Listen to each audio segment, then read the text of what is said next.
देश में एक बार फिर कोरोना ने पैर पसारने शुरू कर दिए हैं और पिछले 24 घंटे में कोरोना के 2060 नए मामले दर्ज किए गए हैं। हालांकि कोरोना के केस अब तक के सबसे निचले स्तर पर हैं, लेकिन पूरी दुनिया में लोगों को तेजी से अपनी चपेट में ले रहे हैं।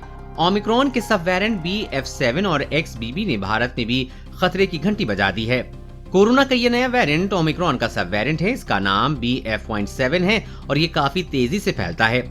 भारत में पहले मौजूद BA4 और BA5 सब वेरिएंट उतने खतरनाक साबित नहीं हुए, लेकिन BA2.75 देश में फैले अधिकांश संक्रमणों की वजह है।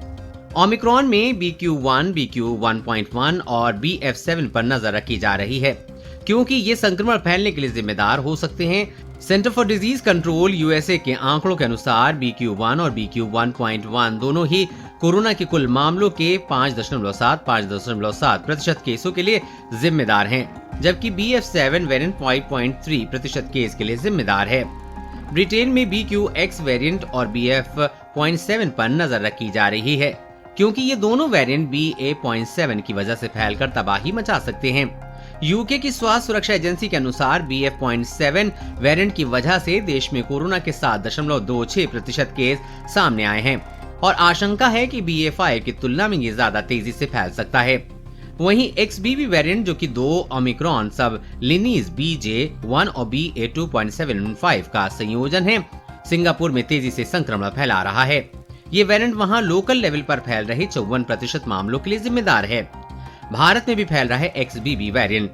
भारत के लिए खतरे वाली बात यह है कि काफी संक्रामक XBB वेरिएंट भारत में भी तेजी से फैल रहा है। देश के SARS-CoV-2 संघ से जुड़े एक वैज्ञानिक ने बताया है कि BA2.75 भारत में पिछले सप्ताह तक लगभग 98% मामलों के लिए जिम्मेदार था, लेकिन अब XBB ने अपने पैर पसारने शुरू कर दिए हैं और ये महाराष्ट्र समेत कुछ राज्यों में 20 से 30% संक्रामक फैल चुका है।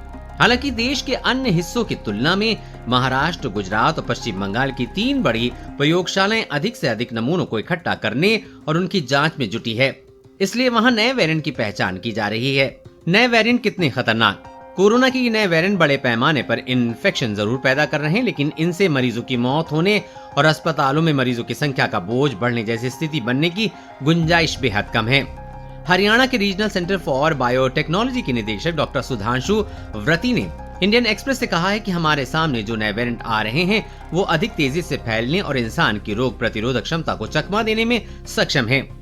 देश की आबादी का एक बड़ा हिस्सा वैक्सीन या फिर संक्रमण की वजह से वायरस के प्रति इम्यूनिटी डेवलप कर चुका है, इसलिए वायरस जीवित रहने के लिए खुद को इम्यूनिटी के हिसाब से ढालने की कोशिश करेगा। हालांकि इससे हालात खराब होने और अस्पतालों पे बोझ बढ़ने की संभावना नहीं है। फिलहाल अधिकांश कोविड-19 मामलों में लोगों को गले में खराश, खांसी, बुखार हो रहा है, जो 3 दिन में ठीक भी हो जा रहा है।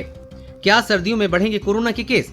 डॉक्टर व्रती का कहना है कि त्योहारों की सीजन में भीड़ भाड़ वाली जगहों पर लोगों के इकट्ठा होने की वजह से ऐसा हो सकता है। इन केसेस की किसी वेरिएंट की वजह से नहीं, बल्कि लोगों के आपस में ज्यादा मिलने जुलने की वजह से ज्यादा बढ़ने की संभावना है। अब लोगों ने मास्क लगाना भी छोड़ दिया है, ये एक और बड़ी वजह बन सकती है। ये पूछे जाने पर कि क्या इस बीमारी ने सीजनल पैटर्न का पालन करना शुरू कर दिया है, इस पर व्रती ने कहा है कि फिलहाल हमारे पास ऐसा कोई सबूत नहीं है जिससे पता चले कि कोरोना के केस सीजनल पैटर्न की वजह से बढ़ रहे हैं। पहले ऐसा सोचा गया था कि बारिश के मौसम में कोरोना के केसों की संख्या बढ़ेगी और गर्मियों में कम होगी, लेकिन ऐसा नहीं हुआ है। कोरोना वायरस और कोरोना वैक्सीन से जुड़ी हर अपडेट पाने के लिए चैनल को सब्सक्राइब करें।